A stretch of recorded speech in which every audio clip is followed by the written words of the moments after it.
নমস্কার বন্ধুরা, তোমাদের সকলকে স্বাগত জানাই আমার ইউটিউব চ্যানেল মৌমিতা টিউটোরিয়াল হোমে।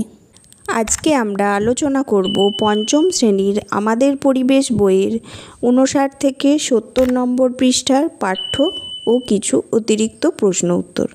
চলো তাহলে আজকের ভিডিওটি শুরু করা যাক। উপকার, অপকার, যত্ন ও পুষ্টি, এই পাঠ্যটায় কি আছে আমরা দেখে নেব। সুধাময় দেখল মাটিতে সুতোর মতো কী সব রয়েছে, তবে সুতো নয়, স্যারকে দেখালো। দেখেই স্যার বললেন, এত কেঁচো, মাটিটা রোদে শুকিয়েছ, এরা মরে শুকিয়ে কালো হয়ে গেছে। মিতালি বলল, স্যার ওগুলো তো মাটির স্বাভাবিক উপাদান।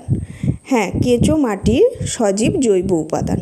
এমন আরও অনেক ছোট ছোট জীব মাটিতে থাকে, কিছু খালি চোখে, কিছু আতস কাচ দিয়ে দেখা যায়। এছাড়া এমন অনেক জীবাণু মাটিতে থাকে যাদের এভাবেও দেখা যায় না। এরা সবাই মাটির মৃত জৈব উপাদানকে ভাঙতে সাহায্য করে, তার ফলে মাটি উর্বর হয়। রিয়াজ বলল, স্যার দিলেও তো মাটি উর্বর হয়। স্যার সার দিলেও তো মাটি উর্বর হয়, নাইট্রোজেন সার, ফসফেট সার, কম্পোস্ট সার। স্যার কি বললেন? সার থেকে বিভিন্ন উপাদান নেয় গাছ। সব সারের মধ্যে অনেক উপাদান একসঙ্গে থাকে, তার মধ্যে থেকে গাছ নাইট্রোজেন, ফসফরাস, পটাশিয়াম এইসব উপাদান বেছে নেয়। তাতে মাটির সজীব উপাদান কিভাবে সাহায্য করে? তপন বলল, কম্পোস্ট তো জৈব সার, অনেক ভাঙলে তবে গাছ নাইট্রোজেন, ফসফরাস পাবে। মাটির ভিতরে ছোট ছোট জীব এবং জীবাণুরা এই কাজে সাহায্য করে। আধপচা পাতা ভাঙতেও সাহায্য করে।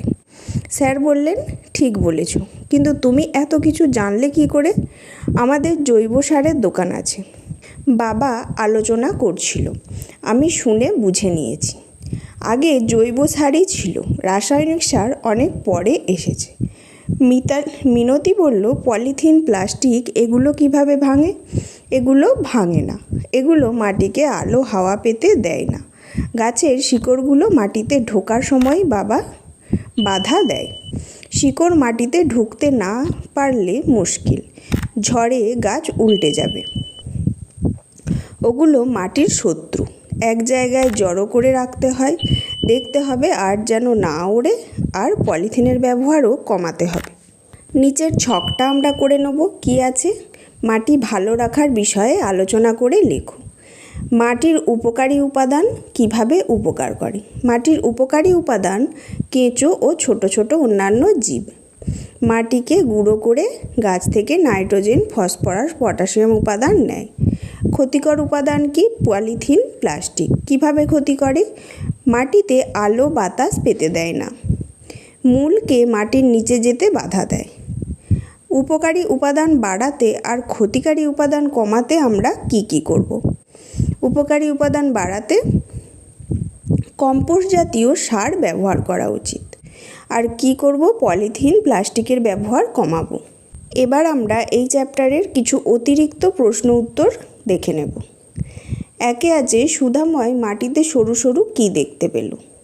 মরা কেঁচো দেখতে পেল। কেঁচো মাটির কিরূপ উপাদান? কেঁচো মাটির সজীব জৈব উপাদান। কেঁচো ও জীবাণুরা কিভাবে মাটিকে উর্বর করে?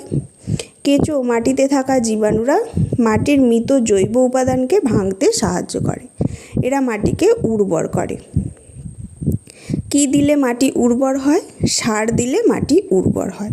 কয়েকটি সারের নাম: নাইট্রোজেন, ফসফেট, কম্পোস্ট। গাছ সার ভেঙে কি নেয়? গাছ সার ভেঙে তার মধ্যে থেকে নাইট্রোজেন, ফসফরাস, পটাশিয়াম প্রভৃতি উপাদান বেছে নেয়। আধপচা পাতা ভাঙতে কারা সাহায্য করে? মাটির ভেতরে থাকা ছোট ছোট জীব ও জীবাণুরা আধপচা পাতা ভাঙতে সাহায্য করে। গাছের শিকড় মাটিতে ঢুকতে না পারলে কি হবে? ঝড়ের সময় গাছ উল্টে যাবে। মাটির শত্রু কারা? পলিথিন, প্লাস্টিক এরা। আগে কোন সার ছিল? আগে জৈব সার ছিল, রাসায়নিক সার পরে এসেছে। কম্পোস্ট কি? কম্পোস্ট একটি জৈব সার। পলিথিন, প্লাস্টিক এগুলো কিভাবে মাটি ও গাছের ক্ষতি করে? পলিথিন, প্লাস্টিক এগুলো ভাঙে না, এরা মাটির শত্রু। মাটিতে জমে এরা মাটিকে আলো হাওয়া পেতে দেয় না, গাছের শিকড়গুলোকে মাটিতে ঢোকার সময় বাধা দেয়। পলিথিন প্লাস্টিক কিভাবে ব্যবহার করতে হয়? এগুলিকে এক জায়গায় জড়ো করে রাখতে হয়, দেখতে হবে সেগুলো যেন উড়ে না যায়, আর পলিথিনের ব্যবহারও কমানো দরকার। আমাদের পরের পাঠ্য আছে মাটি থেকে সোনার ধান। আমন ধান রোয়ার জন্য জমিতে একটু জল দাঁড়াতে হয়। ধানের ছোট চারা বীজতলা থেকে তুলে বসানো হয়, তবে আউশ ধানের জন্য বীজতলা দরকার হয় না। রোয়ার আগে মাটিটা কাদা করতে হয়। টানা বৃষ্টি হলে নিচু জমিতে জল দাঁড়ায়, তখন বীজতলা থেকে বীজ ধান উপড়ে রুইয়ে দেওয়া হয়। অপর্ণা চাষের কাজ দেখেনি, তাই বলল বীজ ধান মানে কি? বীজ ধান মানে কি? প্রথমে ছোট জায়গায় ধান ছড়াতে হয়, এটাকে বলে বীজতলা। ঘন হয়ে ছোট ছোট চারা গাছ বের হয়, এগুলোকে বলে বীজ ধান। হাতখানেক হয়ে গেলে সেগুলোকে তুলে আবার বিঘতখানেক অন্তর সারি দিয়ে বসানো হয়, এগুলোকেই বলে চারা গাছের রোয়া। তাই যে মাটিতে সহজে কাদা করা যায়, তাতেই সহজে জল জমে, সেখানেই ধান রোয়া যায়। সেই মাটি ধান চাষের জন্য ভালো। নিচের ছকটায় কি বলেছে? তোমার কাছাকাছি যেখানে ধান চাষ হয় সেখান থেকে কিছুটা মাটি সংগ্রহ করো, সেই মাটি কী ধরনের তা পরীক্ষা করে লেখো। মাটিকে লেন্স দিয়ে দেখতে হবে। মাটিকে একটা কাপেতে জল দিয়ে মিশিয়ে তাকে লেন্স দিয়ে দেখলে দেখা যাবে কিছুটা মাটি ছিদ্রযুক্ত প্লাস্টিকের কৌটোর মধ্য দিয়ে জল ঢেলে পরীক্ষা করতে হবে। দেখা যাবে মাটিটা কাদাযুক্ত না বালিযুক্ত। আমরা এই চ্যাপ্টারের অতিরিক্ত প্রশ্ন উত্তরগুলো দেখে নেব। একে আছে আমন ধান রোয়ার জন্য কি করতে হয়? আমন ধান রোয়ার জন্য জমিতে জল দাঁড়াতে হয়। ধানের ছোট চারা কিভাবে বসানো হয়? ধানের ছোট চারা বীজতলা থেকে তুলে বসানো হয়। টানা বৃষ্টি হলে কি হয়? টানা বৃষ্টি হলে নিচু জমিতে জল দাঁড়ায়। রোয়ার আগে মাটিটা কেমন করতে হয়? রোয়ার আগে মাটিটা কাদা কাদা করে নিতে হয়। প্রথমে কোথায় ধান ছড়াতে হয়? প্রথমে ছোট একটা জায়গায় ধান ছড়াতে হয়। বীজ ধান কাকে বলে? প্রথমে ছোট জায়গায় ধান ছড়াতে হয়, একে বীজতলা বলে। এর থেকে ঘন হয়ে গেছে সেই ছোট চারাগুলিকে বলে বীজ ধান। কখন বীজ ধানগুলো তুলে বসাতে হয়? হাতখানেক বড় হয়ে গেলে বীজ ধানগুলো তুলে বসাতে হয়। কোন ধানের জন্য বীজতলা দরকার হয় না? আউশ ধানের জন্য বীজতলা দরকার হয় না। কোন মাটিতে সহজে জল জমে? যে মাটি সহজে কাদা করা যায় তাতেই সহজে জল জমে। কোন মাটি চাষের পক্ষে ভালো? যে মাটিতে জল দাঁড়ায় সেই মাটি ধান চাষের পক্ষে ভালো। কিভাবে ধান রোয়া হয়? প্রথমে ছোট জায়গায় ধান ছড়াতে হয়, যেখানে ঘন হয়ে গাছ হয় সেই গাছগুলোকে বীজ ধান বলা হয়। বীজ ধানগুলো হাতখানেক হয়ে গেলে তুলে বিঘতখানেক অন্তর সারি দিয়ে বসাতে হয়। এই চারা বসানোকেই বলে ধান রোয়া। পরের পাঠ্য আছে মাটির উপর চা গাছ। শুধু ধান নয়, সব খাদ্যের জন্যই মাটি দরকার। তাই কি মাছ, মাংস, ডিম তৈরি করতেও মাটি দরকার? হ্যাঁ, মাটি ছাড়া গাছ হবে না। গাছ অথবা শস্য খেলে তবেই তো প্রাণীদের মাংস হবে। পুকুরও তো মাটির ওপরেই, তাই মাটি ছাড়া মাছও হবে না। সকালবেলা চা থেকে সব খাবার পেতেই মাটির দরকার। অবশ্য মাটির ওপর চা গাছ শোনেনি, শুধু শুনেছে দার্জিলিংয়ের পাহাড়ে চা গাছ। সেও কি আসলে মাটিতে? দার্জিলিংয়ের পাহাড়েও মাটি থাকে, তার উপরেই চা গাছ হয়। পাহাড়ে ধান, শাক, সবজি সবই চাষ হয়। পাহাড়ে সবেরই চাষ হয়। উঁচু তো, মে জুন মাসেও ঠান্ডা, কপি হয়। পাহাড়ের ঢালে চাষের ছোট ছোট জমি তৈরি করে নেওয়া হয় অনেকটা সিঁড়ির মতো, সেখানে জল আটকে ধান চাষ করা হয়। ওরা এত জানতো না। শ্যামন বলল, পাহাড়ে এত মাটি আছে, ধান ও শাকসবজি চাষে মাটি 1-1.5 ফুট গভীর হলেই হয়। বড় গাছও হয়। বড় গাছের শিকড় পাথরের ফাঁকে মাটিতে ঢুকে যায়, কখনো পাথর ফাটিয়ে মাটিতে ঢুকে যায়। পাথরের ভিতরে মাটি আসে কোথা থেকে? ভূমিকম্প, সূর্যের তাপে, প্রবল বৃষ্টিপাতে পাথর ফেটে গুঁড়ো হয়। অনেক বছর ধরে অনেক কিছুর সঙ্গে মিশে তা মাটি হয়। মস, ফাঁড় মাটি তৈরির কাজে সাহায্য করে। এইভাবে মাটি তৈরি হতে হাজার হাজার বছর সময় লাগে। সেই মাটির কিছুটা পাথরের ফাটল দিয়ে ভিতরে চলে যায়, আবার কিছুটা বৃষ্টিতে ধুয়ে সমতলে এসে থিতোয়। তবে মনে রেখো, পাহাড়, সমতল সর্বত্রই খাদ্য তৈরি করার জন্য মাটি দরকার। এবার নিচের ছকটা কী আছে আমরা দেখে নেব। টবে বা মাটিতে ফুল বা শাকসবজি চাষ বিষয়ে নিজেরা আলোচনা করো।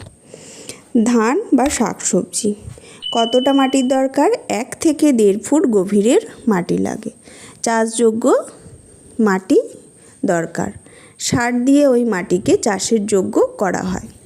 এবার আমরা কিছু অতিরিক্ত প্রশ্ন উত্তর দেখে নেব। সব খাদ্যের জন্য কি দরকার? সব খাদ্যের জন্য মাটি দরকার। কি খেলে প্রাণীদের মাংস হবে? গাছ অথবা শস্য খেলে তবেই প্রাণীদের মাংস হবে। মাছ পেতে গেলে মাটির কি প্রয়োজন?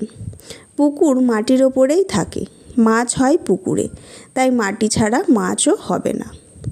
কোথায় চা গাছ আছে? দার্জিলিংয়ের পাহাড়ে চা গাছ আছে। দার্জিলিংয়ের পাহাড়ে চা ছাড়া আর কি কি চাষ হয়? শাক, সবজি, ধান, কফি সবই চাষ হয়। পাহাড়ের ঢালে চাষের জমি কেমন দেখতে হয়? পাহাড়ের ঢালে চাষের জমি সিঁড়ির মতো দেখতে হয়। শাকসবজি চাষে কতটা গভীর মাটি লাগে? শাকসবজি চাষে 1-1.5 ফুট গভীর মাটি লাগে। বড় গাছের শিকড় কিসের ফাঁকে ঢুকে যায়? বড় গাছের শিকড় পাথরের ফাঁকে মাটিতে ঢুকে যায়। পাথরের ভিতরে কিভাবে মাটি আসে? ভূমিকম্পে, সূর্যের তাপে, প্রবল বৃষ্টিতে পাথর ফেটে গুঁড়ো হয়। অনেক বছর ধরে অনেক কিছুর সঙ্গে মিশে তা মাটি তৈরি হয়। সমতলে মাটি কিভাবে আসে? বৃষ্টিতে মাটি ধুয়ে সমতলে আসে। কারা মাটি তৈরি করতে সাহায্য করে? মস, ফার্ন মাটি তৈরি করতে সাহায্য করে। পাহাড়ে মে-জুন মাসে আবহাওয়া কেমন থাকে? উঁচু বলে পাহাড়ে মে-জুন মাসের আবহাওয়া ঠান্ডা থাকে। পাহাড়ে কিভাবে বড় গাছ মাটি পায়? পাহাড়ে বড় গাছের শিকড় পাথরের ফাঁকে মাটিতে ঢুকে যায়। কখনো পাথর ফাটিয়ে তলায় ঢুকে গিয়ে মাটি পায়। সব খাবার পেতে মাটি চাই কেন? সব খাদ্যের জন্য মাটি দরকার, কারণ মাটি ছাড়া গাছ হবে না। গাছ অথবা শস্য না পেলে প্রাণীদের মাংস হবে না। পুকুর ও জলাশয় থেকে মাটির ওপরে, তাই মাটি ছাড়া মাছও হবে না। এই জন্য সকালবেলায় চা থেকে সারাদিনের সব খাবার পেতেই মাটি চাই। পরের পাঠ্য, ধসে রাস্তা বন্ধ। রেডিওর খবর দীপেন ধসের কথা শুনেছে। দার্জিলিং থেকে শিলিগুড়ির পথে ধস নেমেছে। সব গাড়ি ঘুরপথে যাচ্ছে। স্কুলে এসে সে অন্যদের সে কথা বলল। ধস কি, কিভাবে হয়? শেষে স্যারকে জিজ্ঞাসা করলো, মাটি ধসে পড়া কি? পুকুর পাড়ের মাটিও মাঝে মাঝে ধসে পড়ে। পুকুরের পাড় খাড়া, সেই রকমই খাড়া পাহাড়ের রাস্তার ধার। ওপরে দেখবে একটা বড় পাথর, হয়তো তার তলায় মাটি। ওপরের পাথরটা অনেক দিন ধরে একটু একটু করে সরছে। খুব বৃষ্টিতে তলার মাটি গলে গেলে পাথরটা পড়ে গেল। পড়ার সময় আরও কিছুটা পাথর নিয়ে পড়ল। ভূমিকম্প হলেও পাহাড়ে ধস নামে। রানু বলল, বড় গাছ থাকলে সহজে এমন হয় না। ঘাসের চাপড়া থাকলেও ধসে না। সুবীর বলল, কি করে জানলি? তুই পাহাড়ে গিয়ে দেখেছিস? তা নয়, পুকুরের কথা বলছি। আমাদের পুকুরের পাড়ে একটা জাম গাছ আছে। ঝড় বৃষ্টির পর পাশের মাটি ধসে পড়ে, কিন্তু গাছটার গোড়ার কাছের মাটি ধসে না। এই তো বেশ দেখেছ, সব জায়গায় এমন পাড় ভাঙে। এভাবে মাটি সরে যাওয়াকে ভূমিক্ষয় বলে। সাবিনা হেসে বলল, বুঝেছি, ভূমি তো মাটি। ভূমিক্ষয় হওয়া মানে নষ্ট হওয়া। কিভাবে ভূমিক্ষয় বাড়ে ভেবে দেখো। ধরো একটা পলিথিন, তার ওপরে মাটির যে কোনা আছে তার সঙ্গে নিচের কোনার ছোঁয়া থাকে না, ফলে জোর ঝড় বৃষ্টির হলে মাটির ওপর সরে যায়। সেই জন্যই বলে পাহাড়ে পলিথিন, প্লাস্টিকের কাপ, ওষুধের মোড়ক এইসব ফেলা যাবে না।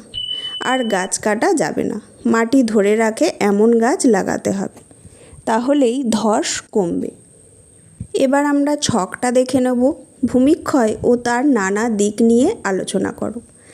কীভাবে ভূমিক্ষয় হয়? বৃষ্টিতে ভূমিক্ষয় হয় গাছ না থাকলে, নিচের মাটির সাথে ওপরের মাটির যোগ না থাকলে ভূমিক্ষয় হয়। ভূমিক্ষয়ের ফলে কী অসুবিধা হয়? মাটি ধসে পড়ে, পাহাড়ি রাস্তায় ও পুকুরের পাড়ও ধসে পড়ে। কী করলে ভূমিক্ষয় কমবে? গাছ কাটা কমাতে হবে, মাটি ধরে রাখে এমন গাছ লাগাতে হবে, প্লাস্টিক পলিথিন ব্যবহার কমাতে হবে। এবার আমরা কিছু অতিরিক্ত প্রশ্ন দেখে নেব। কি আছে দেখো, কোন পথে ধস নেমেছে? দার্জিলিং থেকে শিলিগুড়ির পথে ধস নেমেছে। গাড়িগুলি কিভাবে যাচ্ছে? ধস নামার ফলে সব গাড়িগুলি এই সময় ঘুরপথে যাচ্ছে। পাহাড়ি রাস্তা কেমন হয়? পাহাড়ের রাস্তা খাড়া হয়। কী থাকলে ধস কম হয়? বড় গাছ, ঘাসের চাপড়া থাকলে ধস কম হয়।